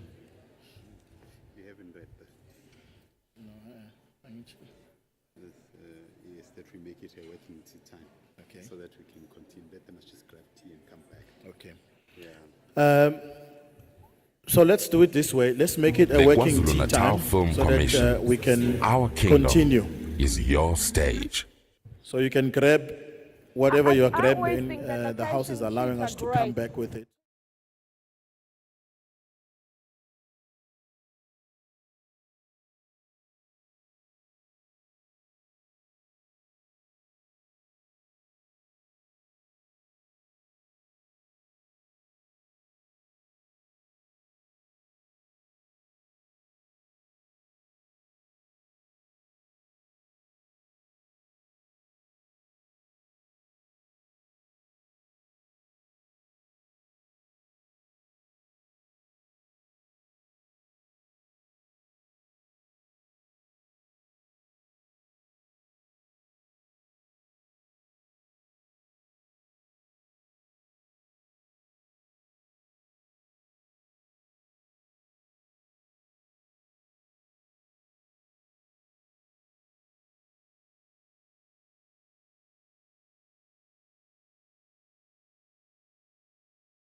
centers actors and it gives you... Okay. I would let you continue. I haven't introduced you. I need to give you all the honor that you deserve. However, I can see that you can't wait to do your presentation. Onati Malunga from the South African Screen Federation. Give her a big round of applause. Thank you. Thank you. Good morning, everybody. Chairperson of the board, CEO, ladies and gentlemen. So, from the discussion we've had this morning, several things have been mentioned, and I hope that through our presentation, we will answer some of those questions. So today I'm representing the South African Screen Federation, known as SASFED. The SASFED is known as the leading voice of the sector. SASFED is made up of the following member bodies. You've already heard Animation SA speak today. Animation SA, the Documentary Filmmakers Association, the Independent Producer Organization, the Writers Guild of South Africa, the Personal Managers Association. Those are managers and agents that manage actors. Then we've got the Independent Black Filmmakers Collective. Azania is here and Tandega is here representing the IBFC. And we've got Sisters Working for Film and Television, known as SWIFT. We've got the South African Guild of Actors. We've got the South African Guild of Editors. And we've got the Independent Colorist Guild of South Africa. There was a question about structures earlier, and this is a structure of industry organizations who have come together to form a federation. The industry organizations you can see basically try and cover the whole value chain. So it's a bit of a unique structure because we don't just have producers. Ordinary unions would have, it would be like a producers union or that kind of thing, a federation. But we've got here the contracting parties and the contracted parties. So it makes for a bit of an interesting natural tension that exists in the federation. We've existed since 2006 in response to government's call for industry to speak with one voice. So some of the issues that you're talking about today, if you were a member of one of these organizations, but I'm getting ahead of myself, we'll get to that later. So SASFED really exists to empower the sector, to educate the sector. We lobby government on, somebody spoke about policies, we need policies. We lobby government on all of those things. And today, I want to take you through some of the work that we do so that you better understand the kind of work that's actually going on behind the scenes, the kind of environment that we are working to enable the sector to thrive. And so there is somebody doing that work. I want to assure you that these organizations are doing that work. We all, the KZN Film Commission does what it is set up to do. The KZN Film Commission is not going to do the work industry organizations is set up to do. So you do need to understand the landscape of the sector and to know who's doing what. Some of the things I've heard today that is being asked of the KZN Film Commission are not actually things within its mandate. So I'm hoping we'll get to some sense of understanding. So we promote gender equality within the screen sector value chain. We're working to transform the industry by opposing all forms of discrimination and oppression, recognizing that to thoroughly fulfill its economic, social, and cultural potential, we have to overcome the inequalities, okay? And we encourage all our member bodies to also have these kind of policies that ensure that the objectives of SASFED flow through to the very member bodies. Each body has a specific concern. So obviously animation is going to deal with animators. Documentary Film Association looks out for the specific interests of documentary filmmakers.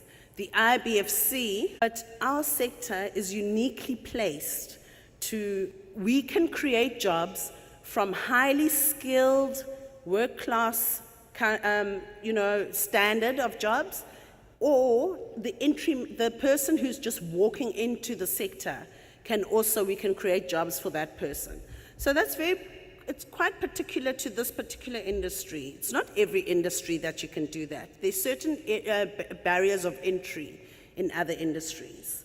65% of our workforce is under the age of 35, so we can address unemployment and contribute to the National Development Plan of 2030 goals. We attract billions of rands annually in FDI, foreign direct investment, and 60 below-the-line production spend flows to other sectors. So we also give other sectors work. It's not every do that. We rapidly inject spend into the economy, and with obviously bulk spent during short shooting stage of production.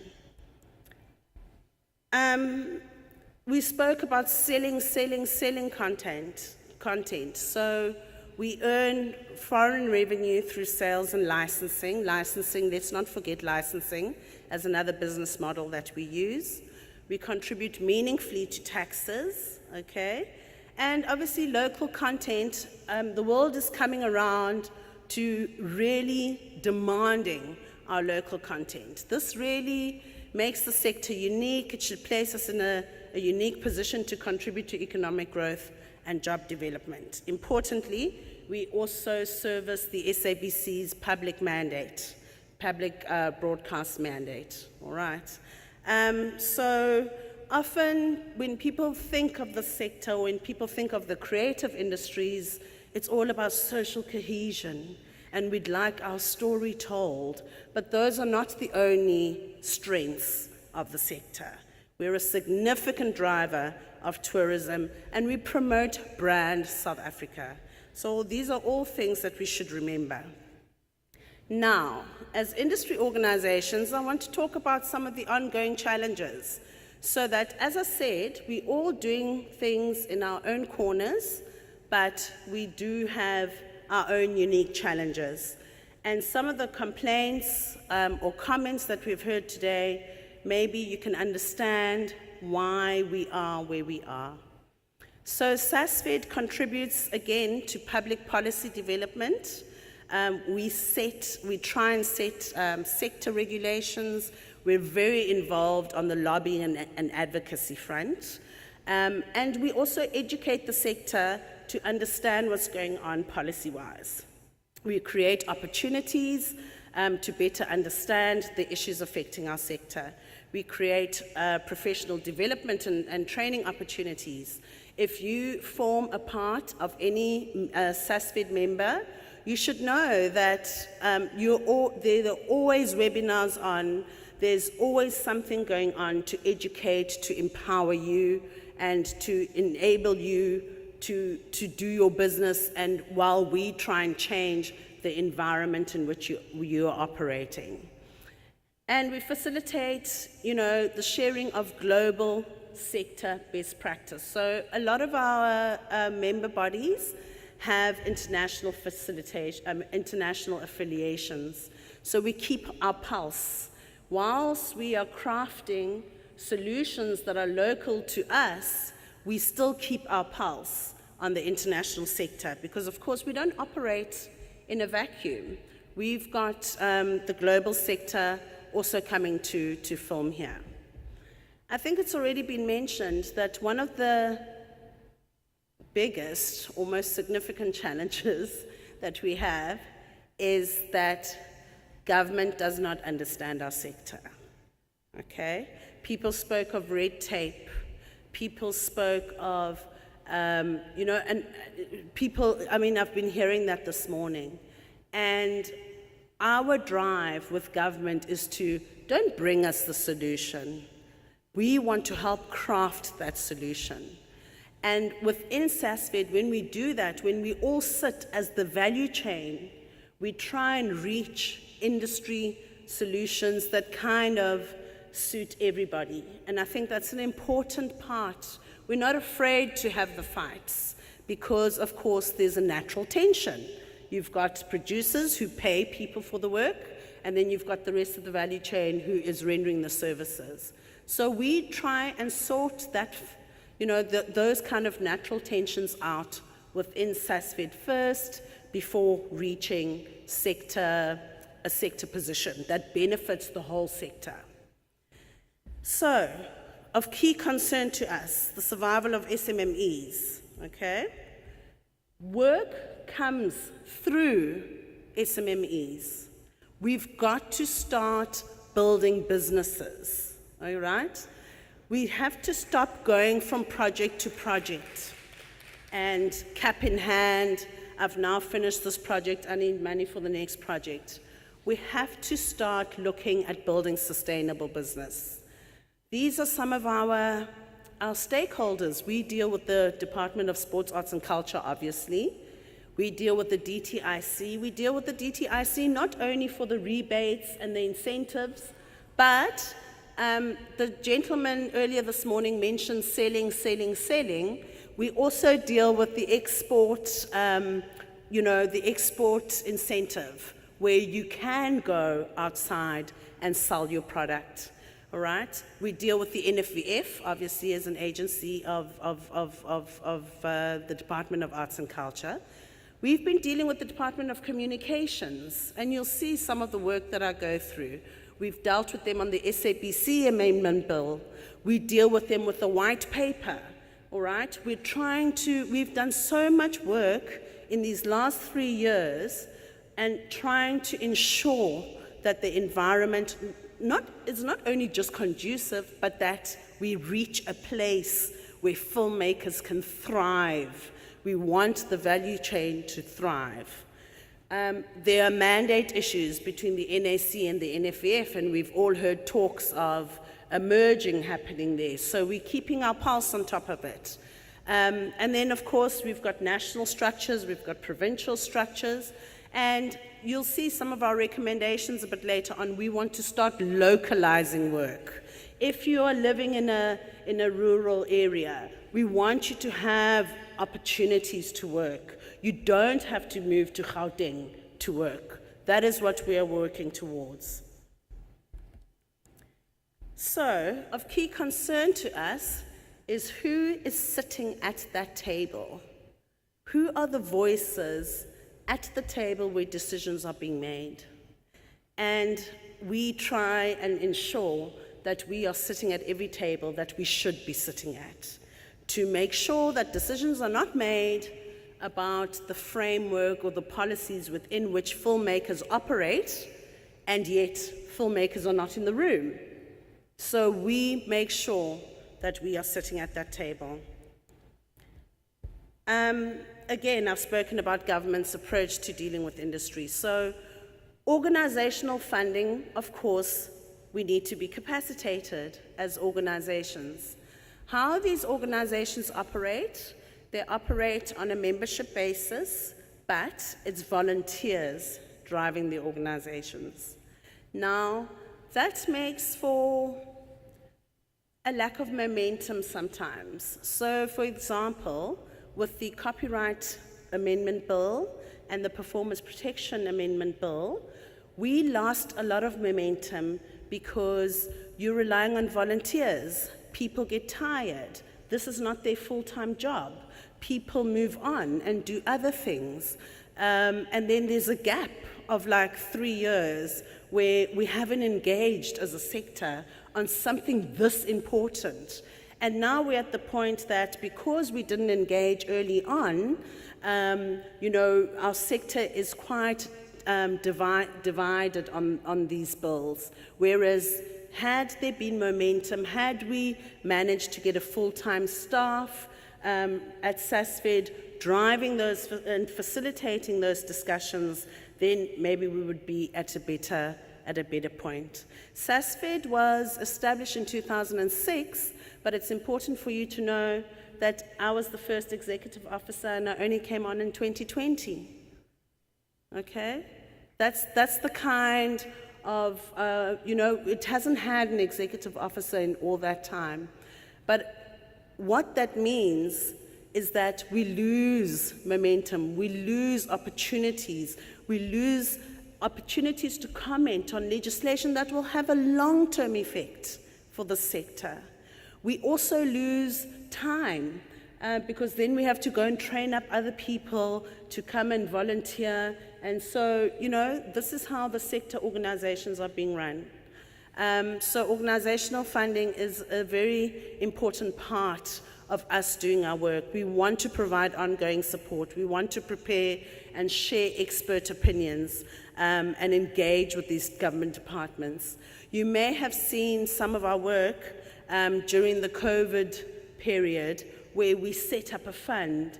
We were trying to negotiate with everybody on the timing of those relief funds so that 3 relief funds are not all open at the same time. If there's a relief fund open, then the next one will say, please do it a few months later so that people were continually being supported. That's the kind of work we've been doing.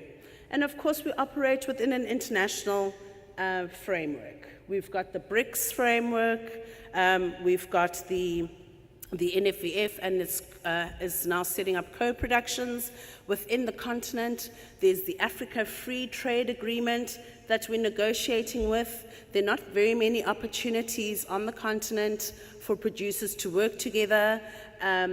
Cross-border charges are made in USD. We want, when you go to a festival, we want you to be able to trade with other African countries, to make those co-productions, and it shouldn't cost you an arm and a leg to move equipment across borders and that kind of thing.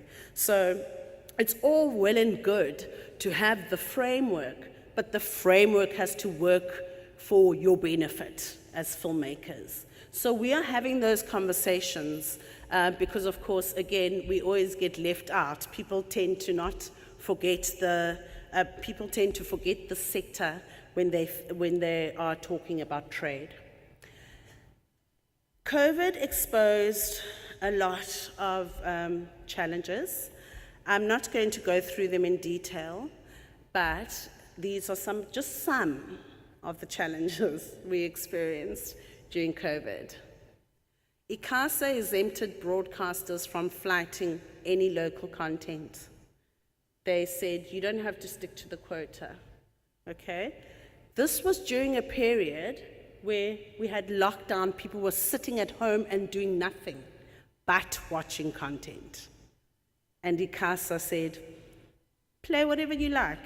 You don't have to stick to the regulations, okay?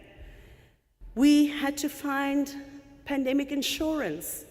We were not even on the risk adjustment strategy of government as the sector. We lobbied to get the sector back to work at level 4, and then we had the problem that we couldn't find insurance. So we'd opened, government let us get back to work at level 4, but, producers, their budget shot up because of the safety elements. We did health and safety protocols for the sector to ensure that the sector got back to work as soon as possible. We still lost a lot of businesses, but we did our best. And so these are just the type of things that we're dealing with in the background. The DTIC were working from home. They simply stopped paying rebates. So we had jobs that were coming into the country. They rerouted, went to other countries where those countries were open, or where the incentives of those countries were being paid. These are the kind of implications that are going on in the background. We had so much work we had secured before COVID, and yet we lost a significant amount of work. Our people lost a significant amount of business at a time that was so frantic and there was so much panic. But we didn't stop. We kept the pressure up. Eventually, the DTIC did pay. Treasury, in the meantime, while we talk about the DTIC, Treasury was busy in its corner getting rid of all the tax incentives affecting the sector. Okay? Again, having an impact on the work that we do and how we exploit the work. All right. Then the SABC, it's an ongoing negotiation with them to get the cost per minute up, okay, because the cost per minute has been the same cost per minute for, I think, more than a decade. These are the fights that we are fighting behind the scene. During that time, almost every piece of legislation affecting this sector, the government was trying to change. So we had to give submissions, we had to just react. We had to make sure that our sector was being represented. The government even tried to change the gun laws